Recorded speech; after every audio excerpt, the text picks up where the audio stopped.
Okay, I want to thank you folks for being here this evening.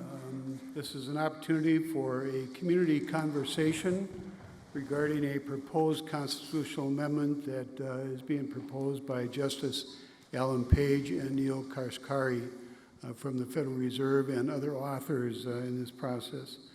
To begin with, I'd like to introduce the Faribault Board Chair, Chad Wolf. Chad Wolf, if there's anybody in Faribault that bleeds green, it's him. He is a graduate of Faribault High School, has served on the Faribault Board for 7 years, and has served as the Faribault Board Chair for 2 terms. So I'd like to introduce to you Chad Wolf, who will introduce our speakers this evening.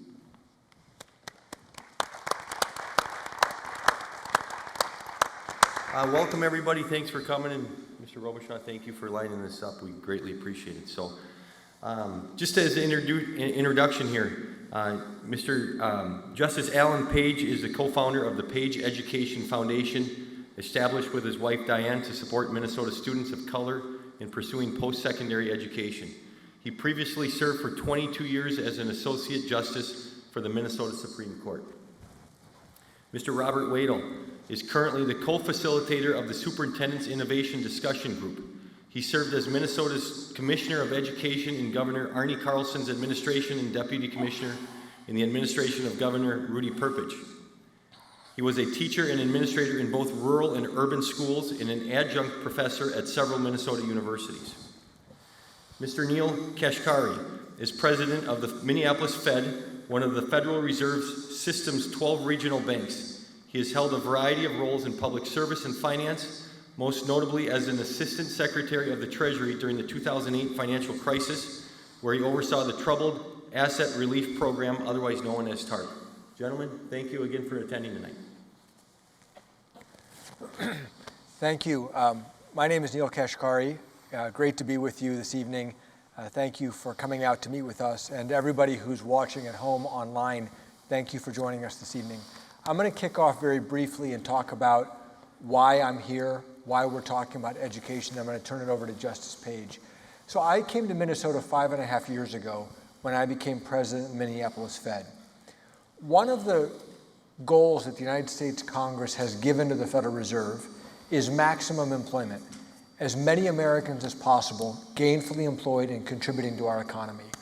And the reason I'm here to talk about education is because the single most important determinant of an individual's success in the job market is the education that they have. So while we don't set education policy at the Federal Reserve, we care a lot about it because it's so important to our economic vibrancy and our economic competitiveness. When I moved to Minnesota, I was shocked to discover that Minnesota has some of the worst education disparities in the country. What do I mean by that? The difference in education outcomes for low-income children in Minnesota of all races and middle-class and well-to-do children is huge, some of the biggest in the nation. The education outcomes for children of color, African American, indigenous, other children of color, also badly trails their white peers, and some of the worst gaps in the nation. So I asked our economists at the Minneapolis Fed, help me understand those gaps. Why do they exist? What has been done to try to close them? And what progress have we made? Well, as we looked at it, if we're being honest, looking at the data, there have been a lot of good faith attempts over the last 20 or 30 years by very dedicated people working hard to close these gaps. But if we're being honest with each other, we have made literally zero progress in closing the gaps. And when you look around the country, that's not true everywhere. There are some states that have made real progress in 10 years, 15 years, 20 years, and are having much better outcomes for their children. So what's going on in Minnesota? You know, some people we meet will say, oh, it's not education. You have to first solve poverty. Poverty is the real problem. Well, these other states have poverty too. And the most powerful tool any of us has to address poverty is actually education. So poverty is an excuse to defend the status quo. So it occurred to me that we have a political problem in Minnesota. Both parties in Minnesota care about education, but we are a politically divided state, and they don't agree on the solutions. So what ends up happening is the system itself is left unchanged, and little minor tweaks are made around the margins of the system, while other states have had the political consensus to make transformational changes that have led to better outcomes for kids. So more than 2 years ago, I reached out to Justice Page. I reached out to him because I knew he spent 22 years on Minnesota's Supreme Court, and I knew he had a lifetime of passion for education because I'd heard of the Page Education Foundation. And I asked him, I said, Justice Page, I'm not a lawyer, so I need your advice. Is there a way we could use the law to break through these political barriers and literally put children first so that we can have better outcomes for all Minnesota children? And we started by looking at the state constitution. All 50 states have a state constitution. They're all somewhat different. All 50 state constitutions say something about education. It turns out Minnesota has an education provision that was written in 1857 and that has not changed since 1857. And that education provision essentially says that children in Minnesota have the right to access an adequate education system. But what does that mean, an adequate education system? It is a system that is on average adequate. It is great for some, it is lousy for others. On average, it's adequate. And if your child or if your grandchild has access to that system, whether they're at the top of the system or the bottom, it doesn't matter, their rights have been fulfilled. So when we looked at that, it dawned on us, Minnesota's education system today is performing exactly as Minnesota's Constitution requires it to perform. And if you look around the country, many states have updated their constitutions. And they said, you know what? Adequate's not good enough for our children. Our children deserve quality. So we did that. We looked around the country and we said, let's take the strongest provisions we can from other state constitutions and come up with a proposal to update our Constitution. And very simply, we want to create a civil right for every Minnesota child to receive a quality public education, and then make delivering that right the state's #1 priority. We believe this can lead to transformational change, and in a sense will be a new foundation from which to build our education system of the future that will lift up all of our children and not leave so many behind. So with that brief overview, let me turn it over to Justice Page. Thank you, Neel. The question presents itself, well, why change the Constitution? Well, if you look at our current constitutional language, it focuses on the education system and funding of that system. It does not focus on children. And at the end of the day, the purpose of our education system is to educate children. And given the disparities in performance for children of color and poor white children, we need some catalyst for real change. And so when Neel asked me to sit down and talk about what we might do, we thought, well, let's first look at the foundational document, and that is our Constitution. It provides, as I noted, or as Neel noted, that every child has a fundamental right to an adequate education system. Not even an adequate education system. We think that by shifting the focus from the system to children, we can create a real catalyst for change. And these disparities that we're talking about have been around for decades.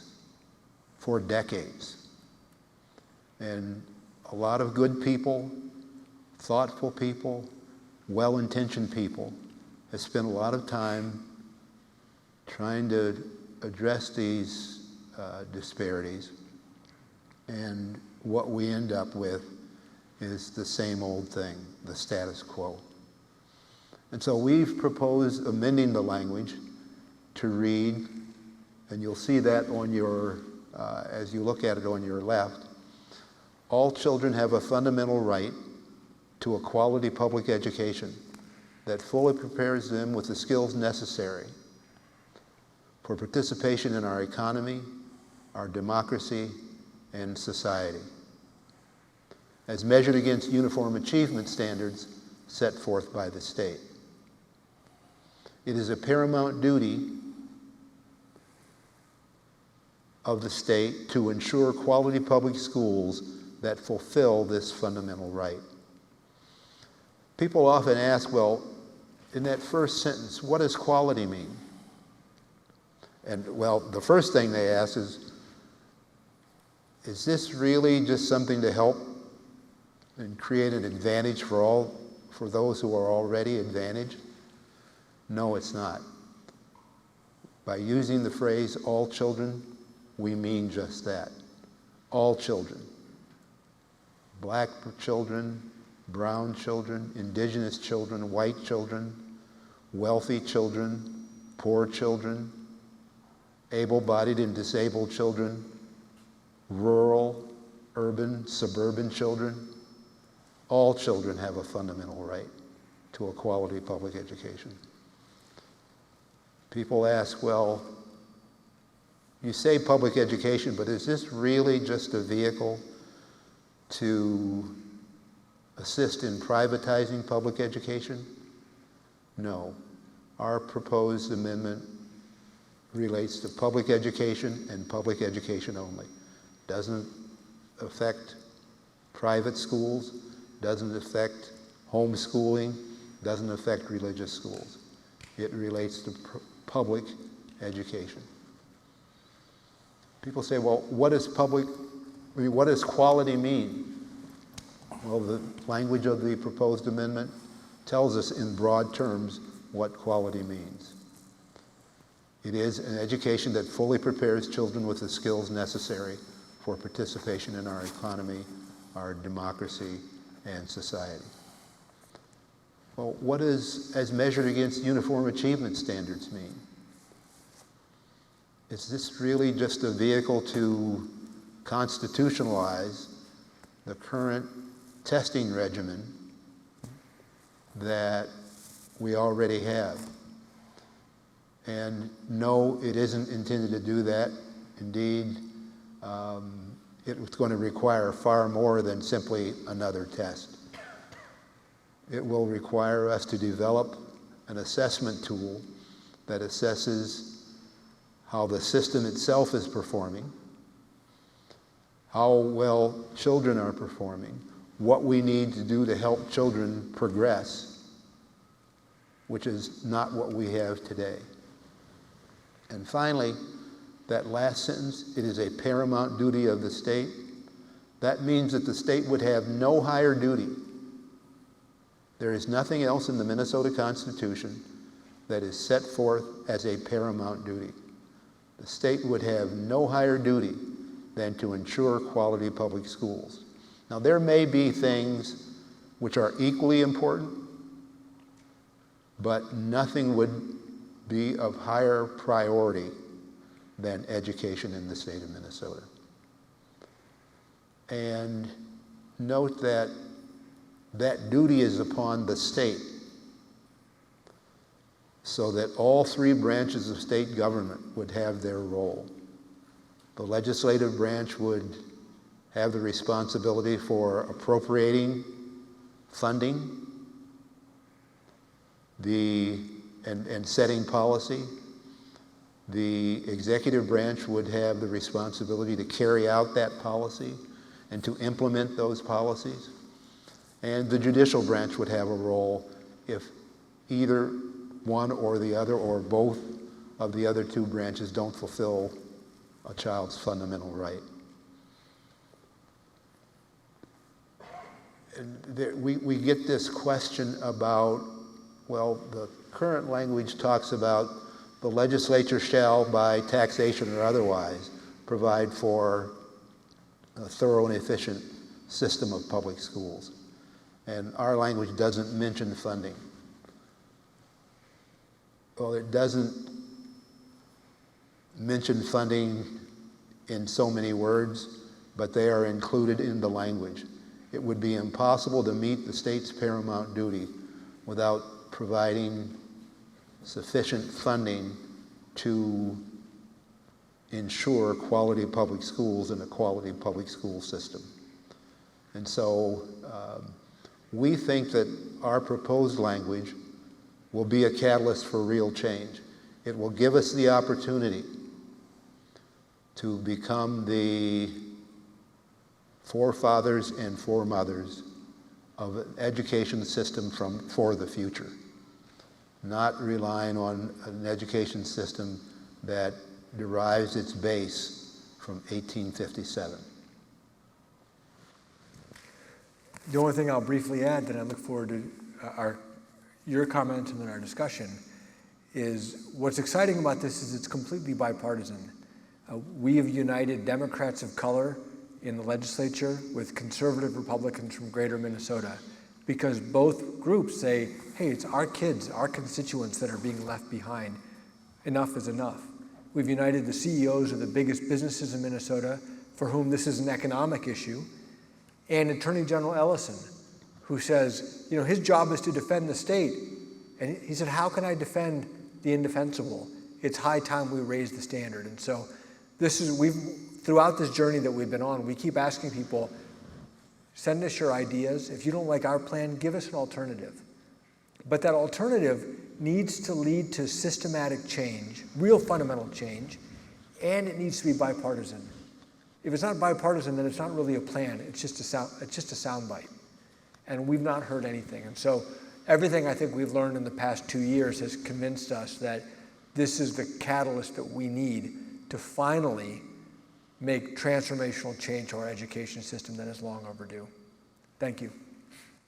Well, thank you, Justice Page and President Kashkari.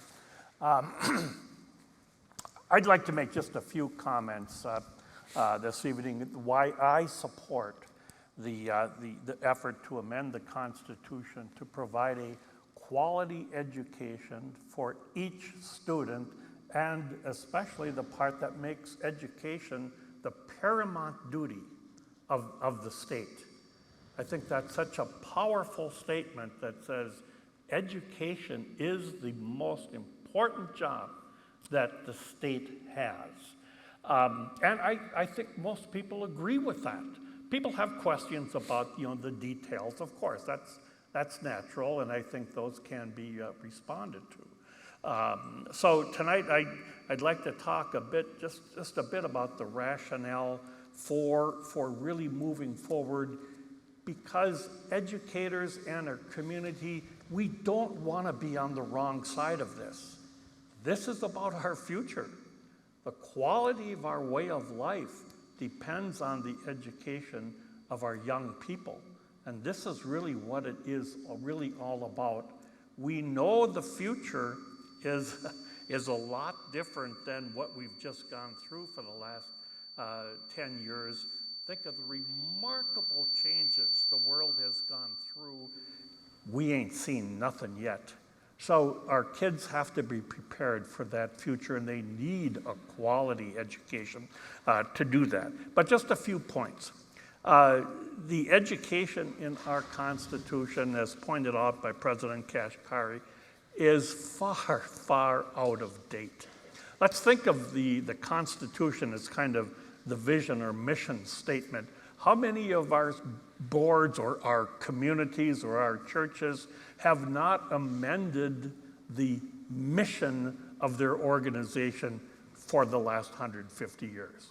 Of course not. We do that on an ongoing basis because we need to revise what it is that our organizations are doing to accomplish that. So the Constitution is so far out of date.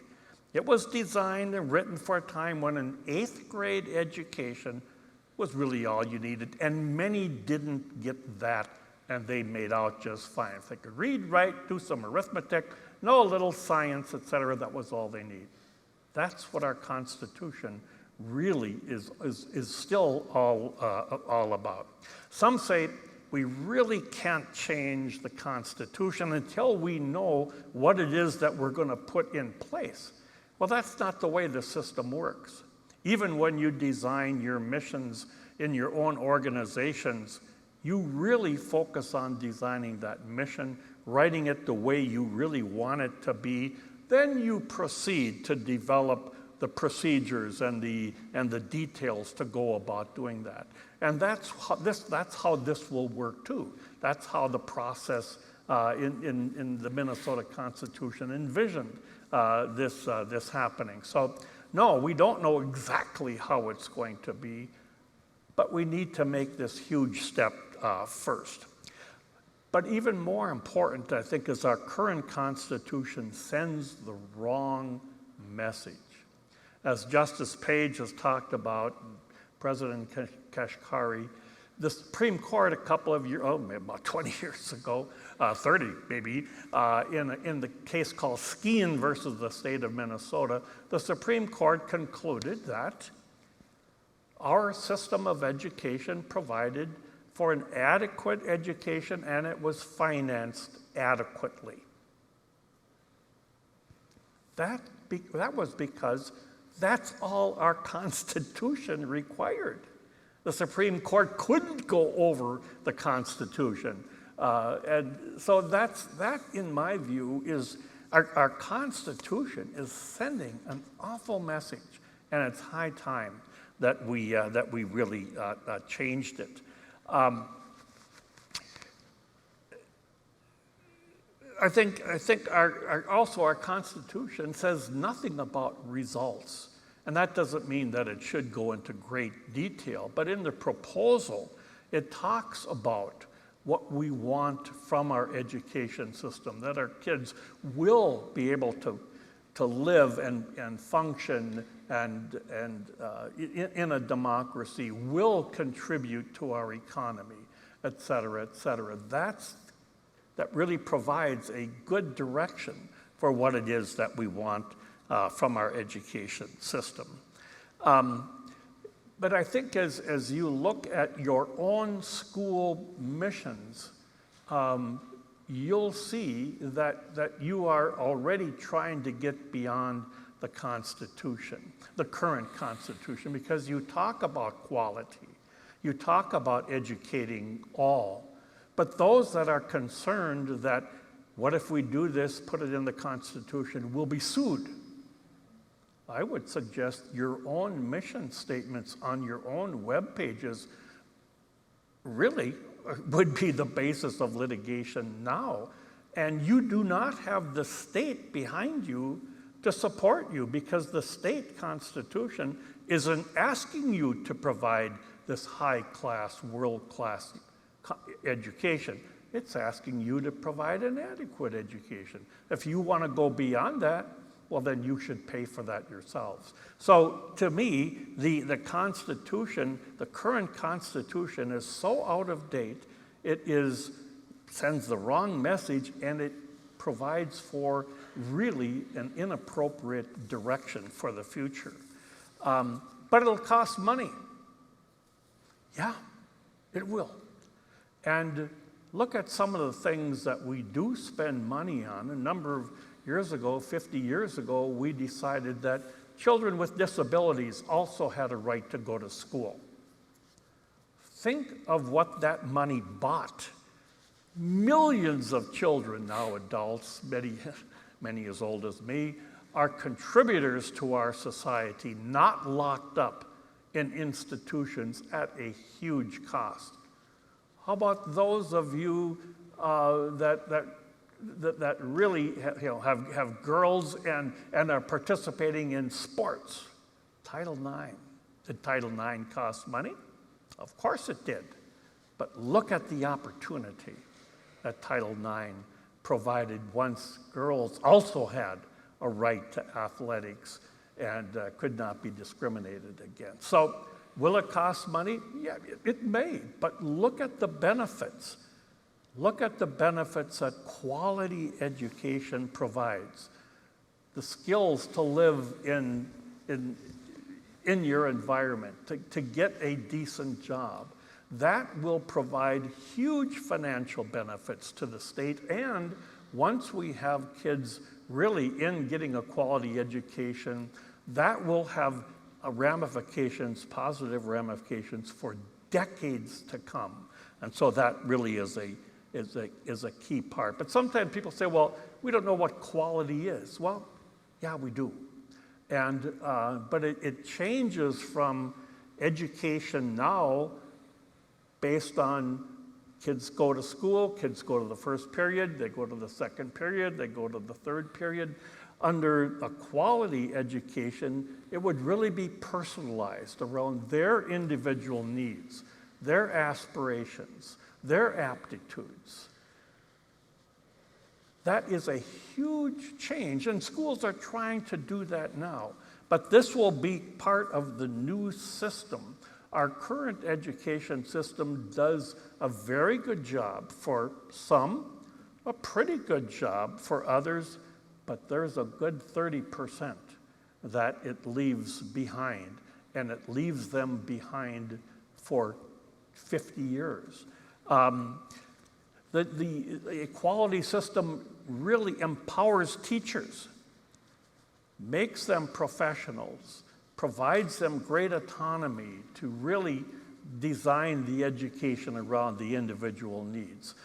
A quality system empowers boards of education to design the kind of schooling that their community needs, not the one-size-fits-all that we currently have. Quality education also includes measurement, accountability, but based on are we meeting the needs of the students, not some state standardized test.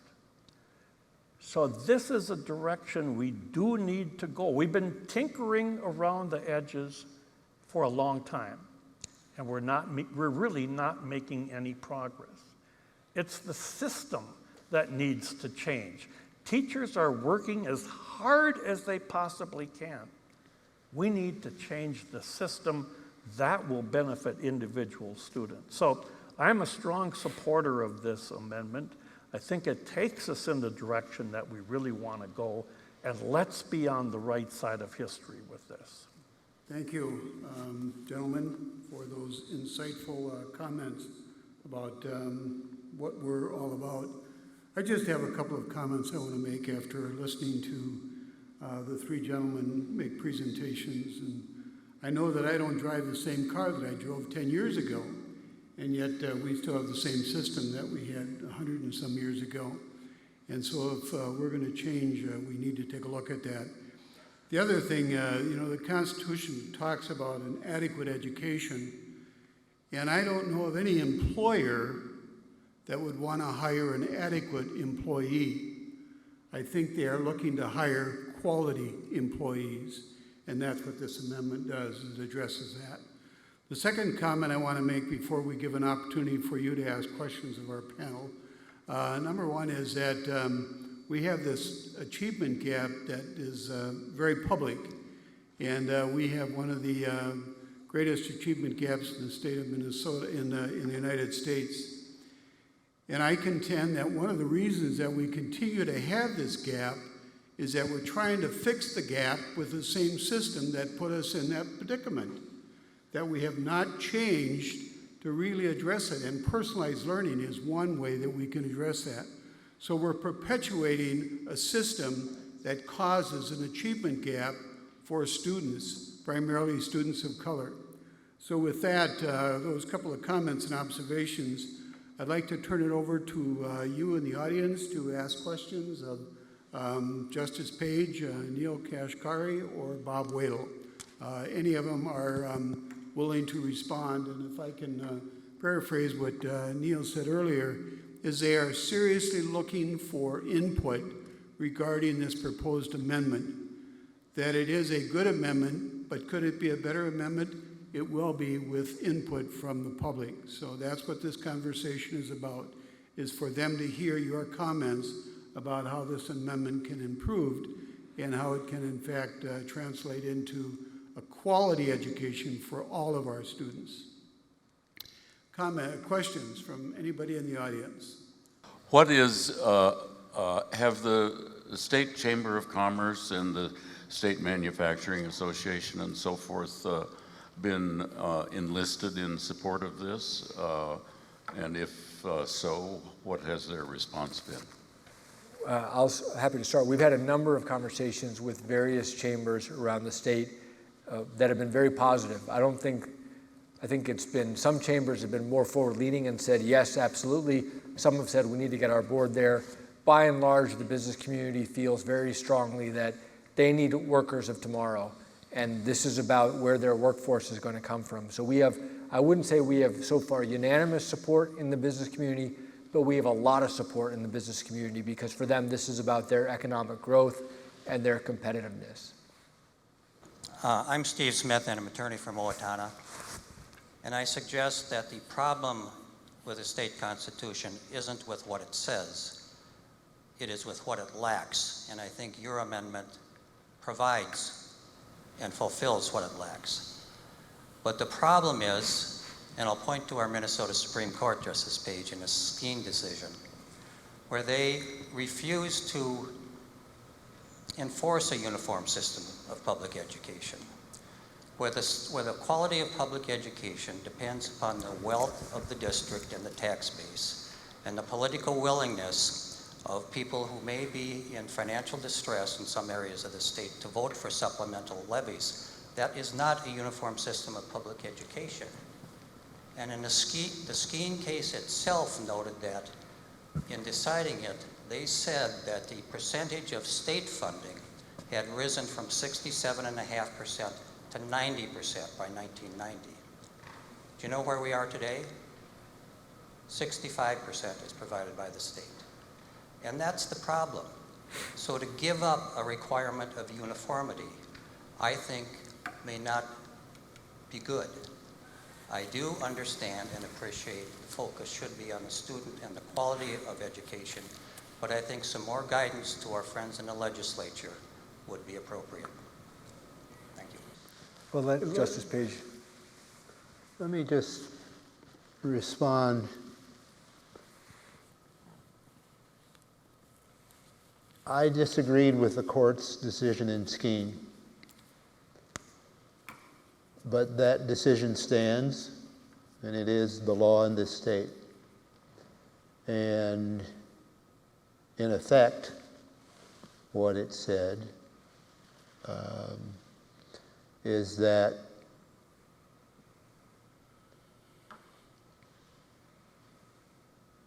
the then existing and presumably the current system of education entitles a child to an adequate system, adequately funded, adequately presumably designed, although I don't know that it went that far, and that met the general and uniform requirement. And so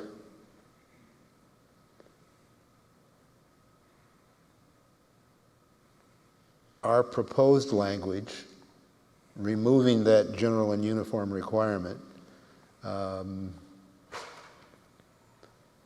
and giving the courts the power to enforce quality, and making education an individual right, will result in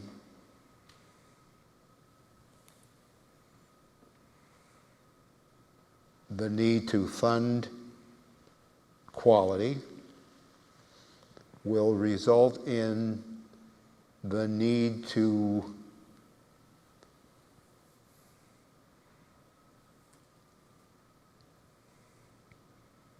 educate individual children because it's an individual right, and that will overcome the hurdles that are in place today. Hello, my name is Halimo. Nice to see you, Mr. Can you get a little closer to the mic, please? Thank you. Hello again. My name is Halimo. So my question is specifically for President Neel and Justice Page. When you talk about educational reform in the state of Minnesota, what's going on right now, I think it's very important, but I just wanna, my question is, education right now is kind of like a business, and you know, private corporations and businesses have interest in that. Sometimes it's good and sometimes it's bad, but there's things like you know, school to prison pipelines happening, and so how will this educational amendment combat those kind of problems in the future? Can you repeat the problem? I heard the rest of the question, but the problem that you described I didn't catch. So there's like things like, you know, school to prison pipelines because of, you know, private corporations and businesses. And sometimes it's good and sometimes it's bad, but how will this amendment, you know, if it does get passed, how will you combat those unique problems? Got it. So the school to prison pipeline and the system that's evolved, which is shuttling a lot of kids there. I mean, maybe you could start, because this goes right at it. I can't quite hear the. So the question is, how is this amendment going to break this pipeline from school to prison that exists today? You have private for-profit prisons. You have a whole system that is just churning this out. How do we disrupt that system, and can the amendment do that? Well, there is a correlation between educational achievement and incarceration. Our proposed amendment will break the cycle. And so they can have all the private prisons they want. If we start educating children, creating opportunity for them to achieve their highest potential, giving them hope for a better future, we will break that cycle. If I can just comment on that a little bit further, probably one of the designs of that new system will really be focused on student motivation. You know, now we pretty much have, you know, students in this high school, an excellent high school. It is highly motivating for some students. Other students, well, they kind of come and watch teachers do their job every day. And there are some that aren't successful at all. We need to design the system so that it is highly motivating for each student. That means different kinds of schools. It also means giving boards great authority to design that school. I was talking with a superintendent just last week that says, my God, I have to force my, especially juniors and seniors, to take courses that they have no interest in. It will have no benefit on their lives, and when they fail those courses, I have to require them to go to summer school. Why don't we let them instead really focus on the things that are highly motivating for them, and we can always work these other standards in. So a number of things, and what does that do?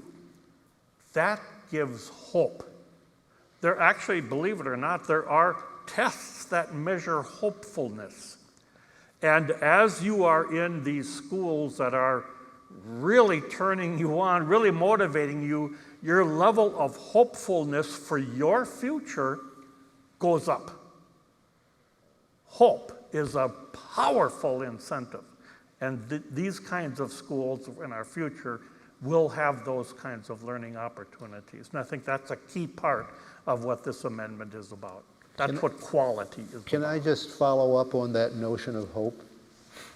Martin Luther King Jr. once said that, and I'm paraphrasing here, people who have hope want to build the society that they're in.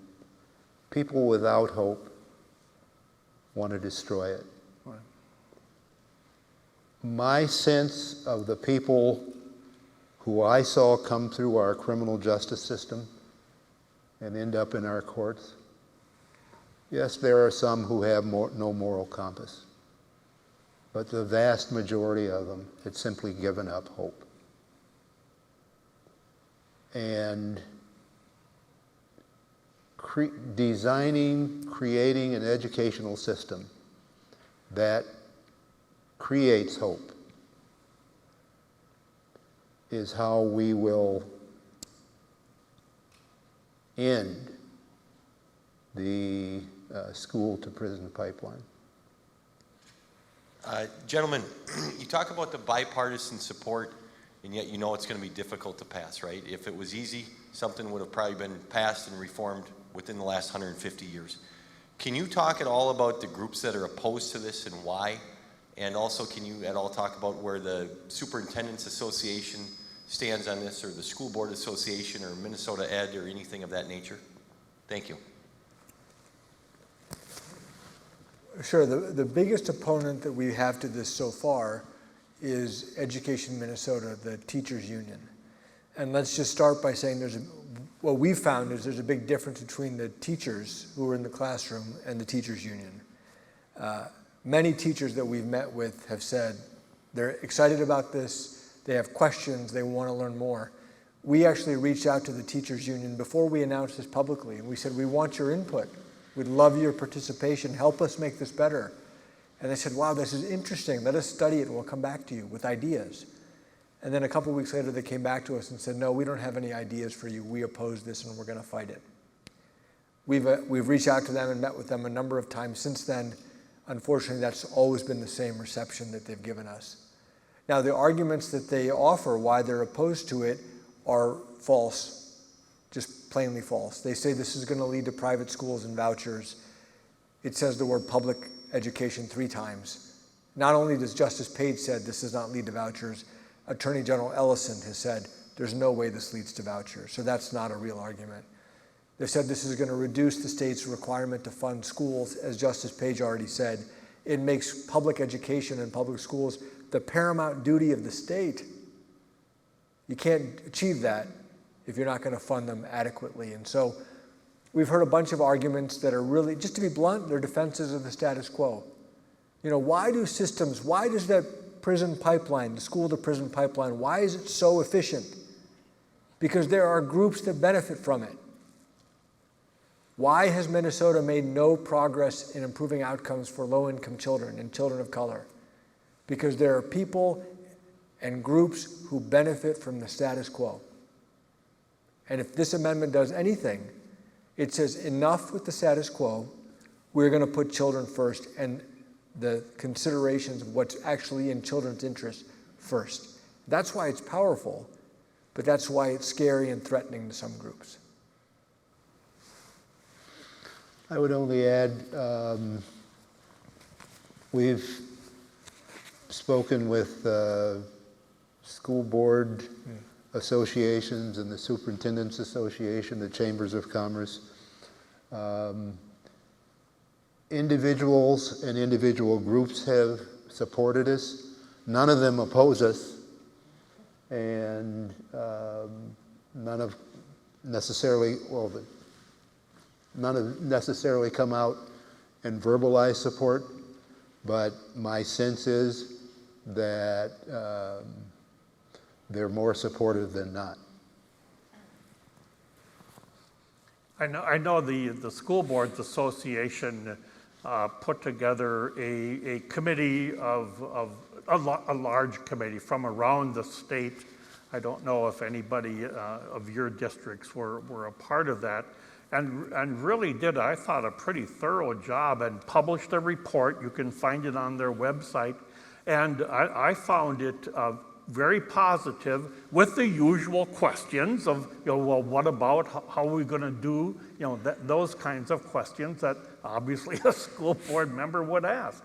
And the same with the superintendents. You were with them at the end of September.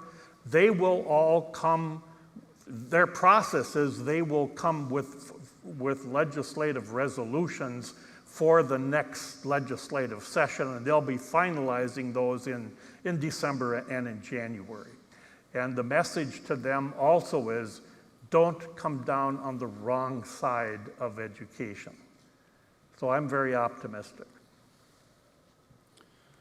I'd like to ask a question. Why now? Why? I know that, Neel, you indicated you came to Minnesota 7 years ago and looked at the Constitution and were appalled by what it stated in there. But why now? What's the push? What's the impetus for you, gentlemen, to say we've got to change this system? Well, I've been at this talking about education and its the disparities and the failures of our system to educate all children for well over 40 years. And I'm running out of time, quite frankly. Diane and I started the Page Education Foundation back in 1988. And we've had tremendous success with that.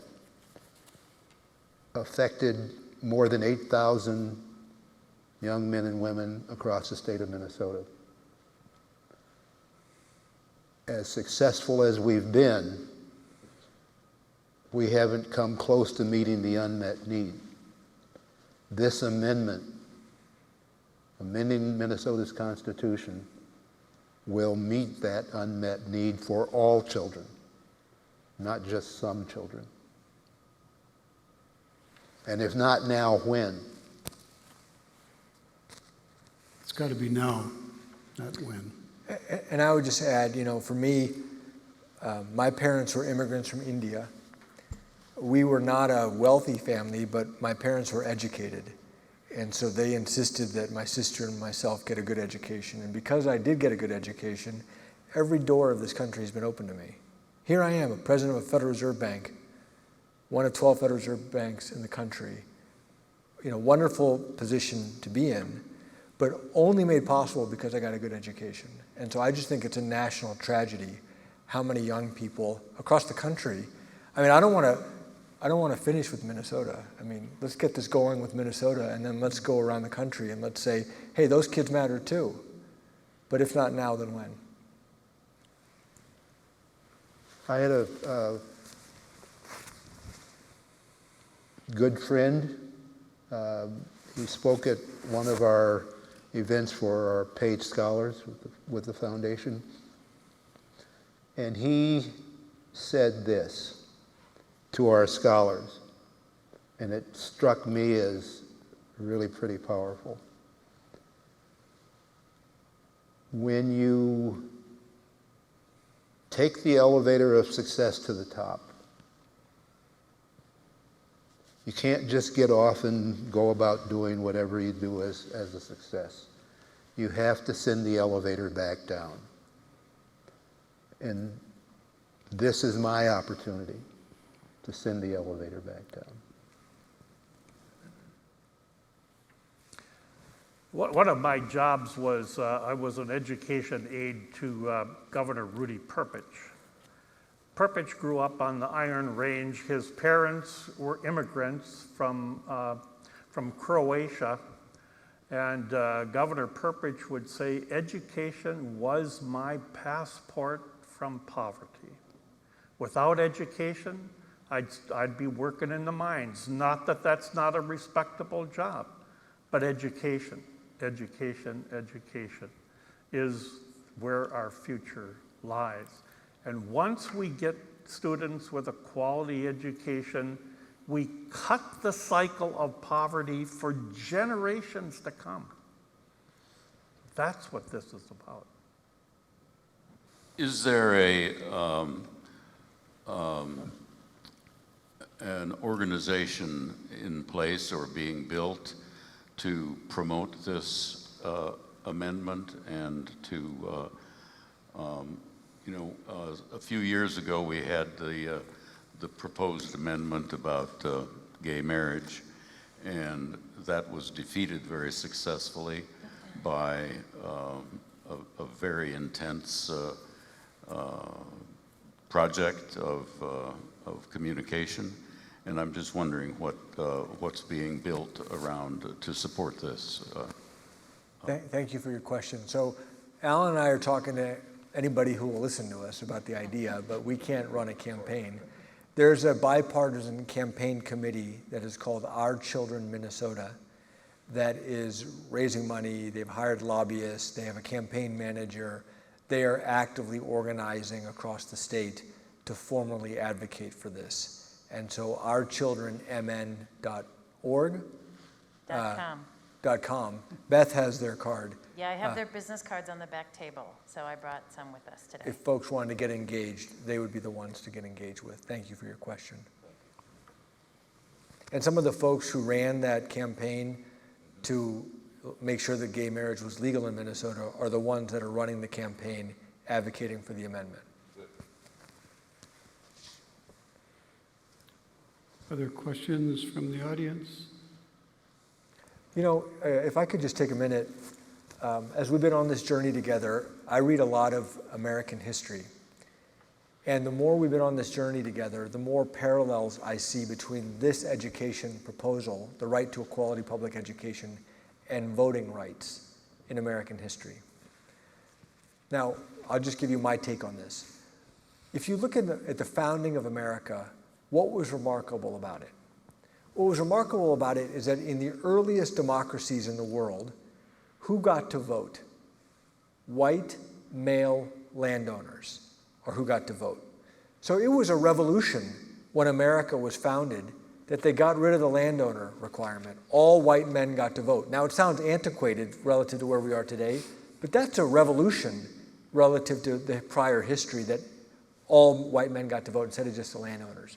Then the 15th Amendment to the US Constitution gave men of color the right to vote, and the 19th Amendment gave women the right to vote.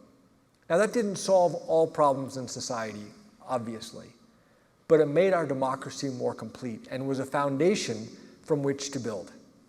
So why is that? What's the parallel? The parallel is in Minnesota today, who has the right to a quality public education? Essentially, the children of landowners. Middle class and well-to-do kids in Minnesota get a quality public education. Everybody else, you're on your own. Isn't it long overdue that we change that so that all children in Minnesota have the right to a quality public education? That's what this is about. And so, some people will come to us and say, well, does your amendment solve every single problem? No, we're not promising that it does. Neither did voting rights solve every single problem. But it is foundational to actually build a society that we all want to live in. And that's what a big deal this is. I'd like to present a question to Justice Page. One of the criticisms that you possibly are hearing is that this is just going to lead to more litigation in the schools, and that as a result, they're going to dictate what the schools should be doing. How do you respond to that criticism that this amendment will lead to more litigation in our public school system? Well, there are a couple of responses to the thought that this amendment will lead to more litigation. One, our canvass of the states that have amended their constitutions, it hasn't led to more litigation. That's number one. Two, and more importantly to me, if litigation leads to change, to the elimination of these disparities, what's the problem? What's wrong with that, if that's what it takes to get us there? Now, ideally, what will happen is we'll get the legislature to pass bills that put this on the ballot for 2022, and the people of Minnesota will approve it. We have some polling which suggests that if it gets on the ballot, it will pass. At that point,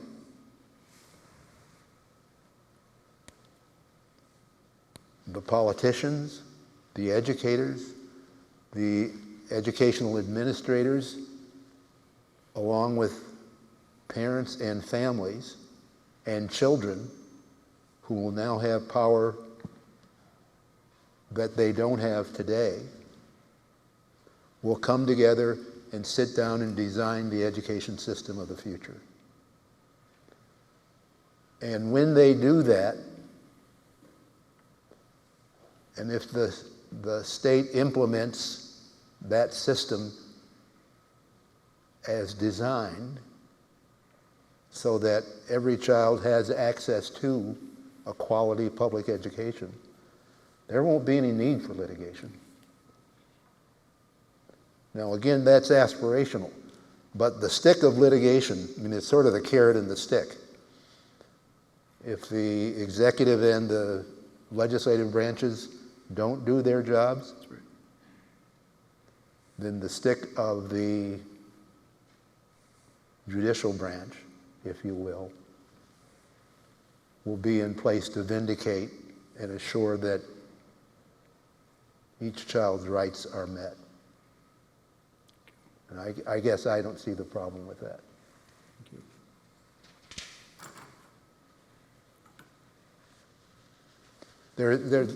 I'll just follow up.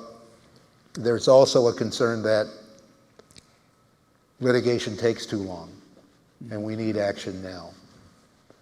Well, I'm 40 plus years into this discussion. I don't know of any litigation that will take us 40 plus years. Good point. I'm pretty sure you will have reasons for this, but I can imagine teachers worrying about uniform achievement standards being interpreted to mean standardized tests. And of course, they don't like those very much. So why do we say it exactly that way? Well, the reason we need something, you know, some of the education leaders in Minnesota today, and I'm not going to name names, will say, hey, we're making progress. Look at the graduation rates. The graduation rates are going up. But then if you actually look, are the kids prepared to succeed in career or college? The answer is no. So if we're not careful, we could just graduate everybody tomorrow, pat ourselves on the back, and pretend that we've solved the problem, and we would have solved nothing. So we need some objective way of holding ourselves accountable.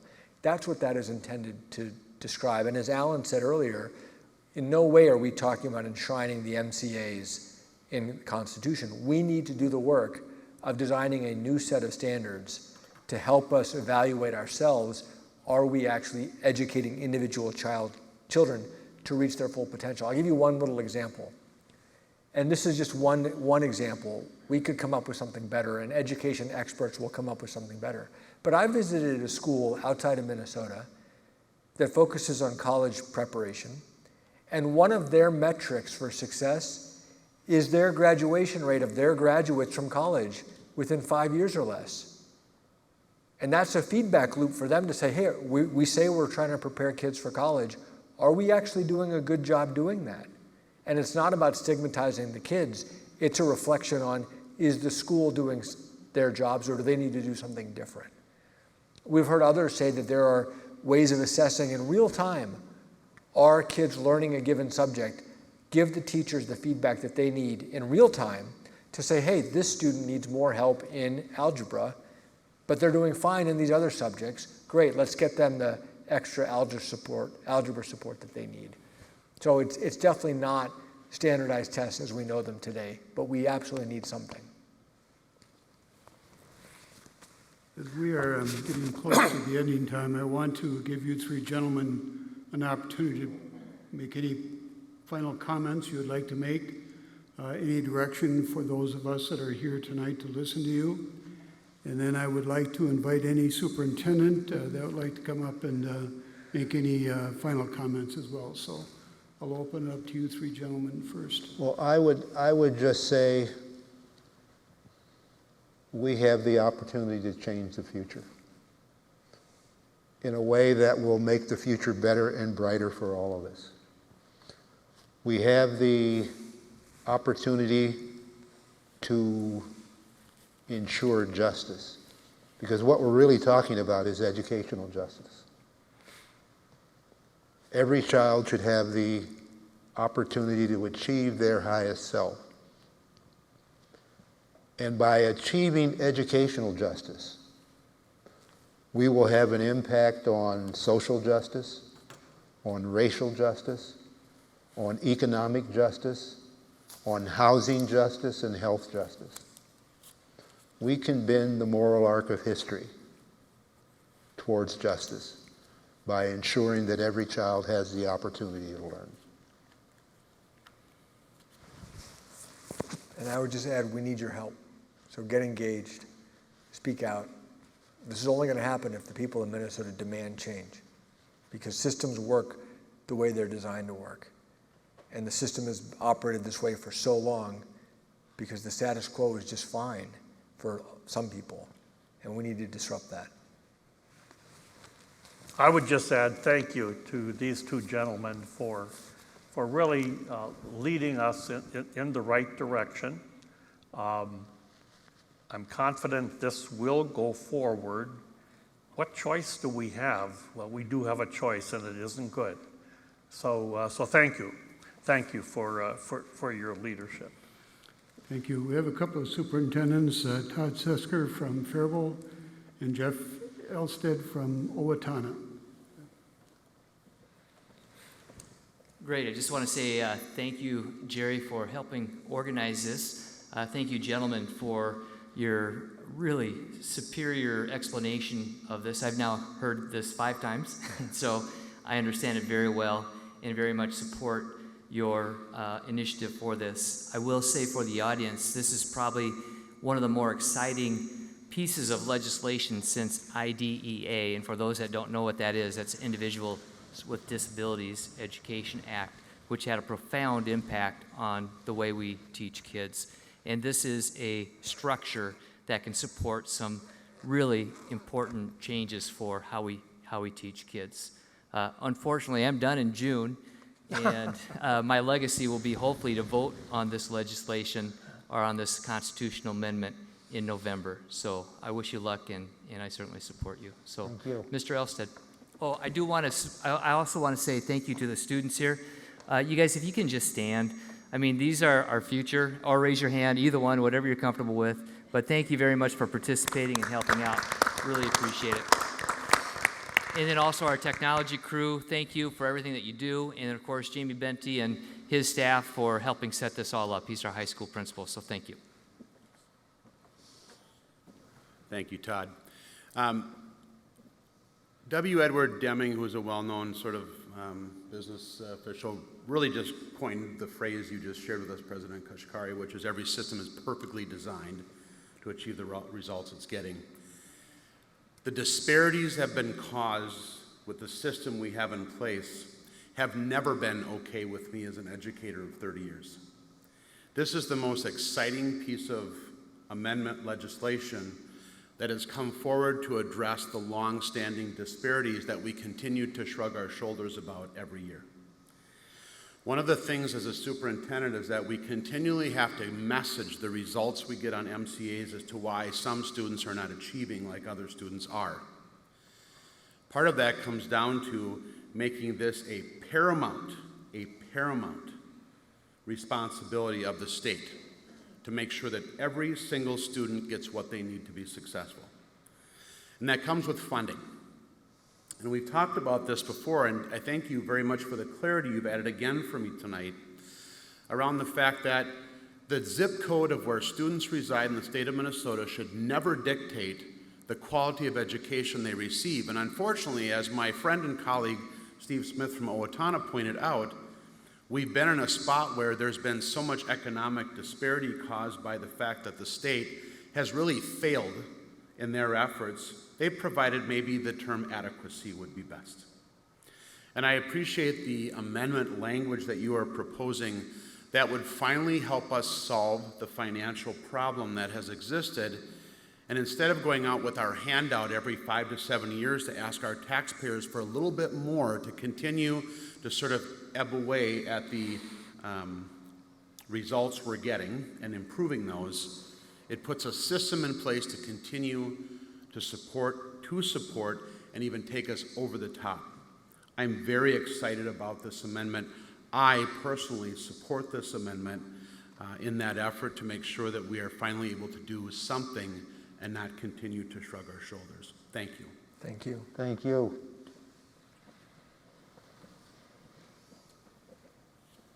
Any final comments from anybody that they would like to address Neel or Justice Page?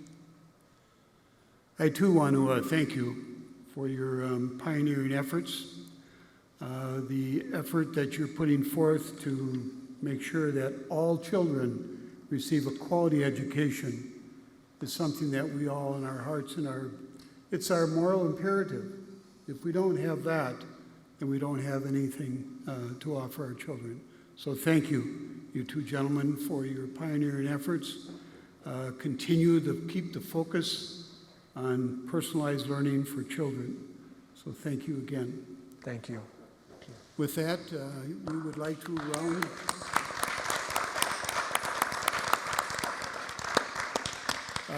I do believe that there are some treats in the back of the, it's like you're a good class. You get the treats after you've been behaving yourself. So there are treats in the back. If you want to grab something on the way out, please feel free to do so. With that, thank you very much for coming. I know that it was an enlightening conversation, and I know that you're taking home some excellent knowledge about what this amendment means for education. Thank you. Thank you.